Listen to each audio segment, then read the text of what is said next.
IUI एक ऐसा procedure है, एक ऐसी टेक्निक है जिसको सबसे पहले इस्तेमाल करके एक औरत को बच्चा रोकने में मदद की जा सकती है।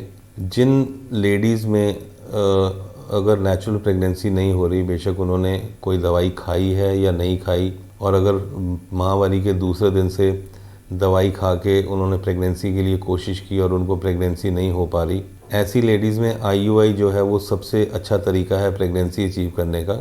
बट आईयूआई करने से पहले 3 चीज़ें ठीक होनी बहुत ज़रूरी हैं। सबसे पहले उस औरत के हार्मोन्स, उसका जो अंडा बनने की तरीका है वो बिल्कुल ठीक होना चाहिए, और उसकी दोनों ट्यूबें जो हैं वो खुली होनी चाहिए। ऐसी लेडीज़ में आईयूआई करने का तब फ़ायदा है जब हस्बैंड के स्पर्म जो हैं वो कम हैं, पर इतने कम नहीं कि उनको प्रेगनेंसी करने में आईयूआई से प्रॉब्लम आए। किसी भी हस्बैंड के स्पर्म अगर 20 मिलियन से कम हैं और उनको नेचुरल प्रेगनेंसी नहीं हो पा रही है, तो उनको आईयूआई प्रोसीजर से अपना इलाज करवा लेना चाहिए। हस्बैंड के स्पर्म लिए जाते हैं, जिसको हम मनी बोलते हैं, उनको लेके उनको वॉश किया जाता है। उनमें से बच्चा पैदा करने वाले जो स्पर्म हैं, जो मनी है, उनको अलग किया जाता है और उन स्पर्म्स को तैयार करके औरत की बच्चेदानी में रखा जाता है। जब उसका अंडा जो है वो बिल्कुल तैयार हो जाता है, और उसको रखने के बाद कुछ ऐसी दवाइयाँ दी जाती हैं जिससे कि उसको अगर बच्चा रुक रहा है तो उसको मदद मिल सके। आईयूआई प्रेगनेंसी के लिए तैयार करने वाली जो विधि है, उसमें स्पर्म जो है, मनी जो है, उसको लेके तैयार किया जाता है।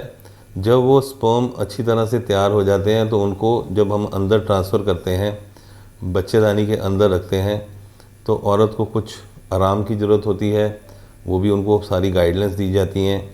उसके अकॉर्डिंगली उनका जो ट्रीटमेंट है उसको आगे एक्सटेंड किया जाता है, चलाया जाता है, ताकि उनको जब प्रेगनेंसी हो जाए तो उनको किसी तरीके का कोई ख़तरा ना हो, किसी प्रेगनेंसी को कोई ख़तरा ना हो। कुछ दवाइयाँ दी जाती हैं ताकि वो नॉर्मल तरीके से अपना बच्चा जो है वो हासिल कर सके।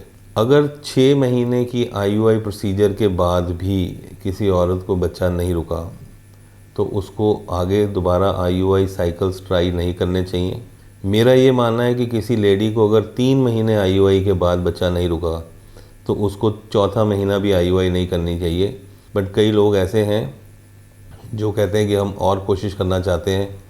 डेफिनेटली हम उनकी मदद करेंगे, बट मेरा मानना यह है कि आईयूआई से अगर प्रेगनेंसी नहीं हुई है तो ऐसी लेडीज़ को आईवीएफ प्रोसीजर ही अडॉप्ट करना चाहिए। आईवीएफ से ही उन पेशेंट्स में प्रेगनेंसी हो सकती है।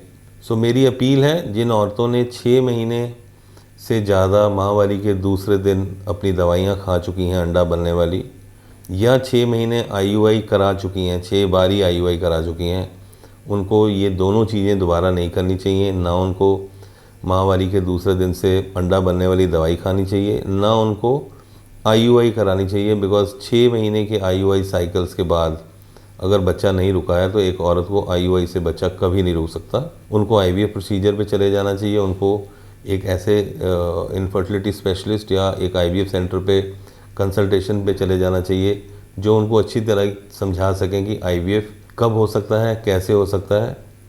जिन औरतों में जो उनकी उम्र जो है वो 32 साल से ऊपर हो चुकी है और उनको सब कुछ ठीक होने के बाद भी प्रेगनेंसी नहीं हो रही, बेशक उनके हस्बैंड में नुक्स है या नहीं है, बेशक औरत में कोई नुक्स है या नहीं है, उनको कोशिश करनी चाहिए कि उनको आईवीएफ प्रोसीजर जो है उसको फॉलो करना चाहिए। अगर आईवीएफ नहीं हुआ या नहीं करा सकते, या उनके पास अभी टाइम नहीं है आईवीएफ कराने का, तो 3 साइकिल आईयूआई कराने के बाद उनको फिर इंतज़ार करना चाहिए कि उनको अपना जो इलाज है वो आईवीएफ से ही कराना है, और उसी तरीके से उनको बच्चा रुक सकता है, उसी तरीके से वो औलाद हासिल कर सकते हैं।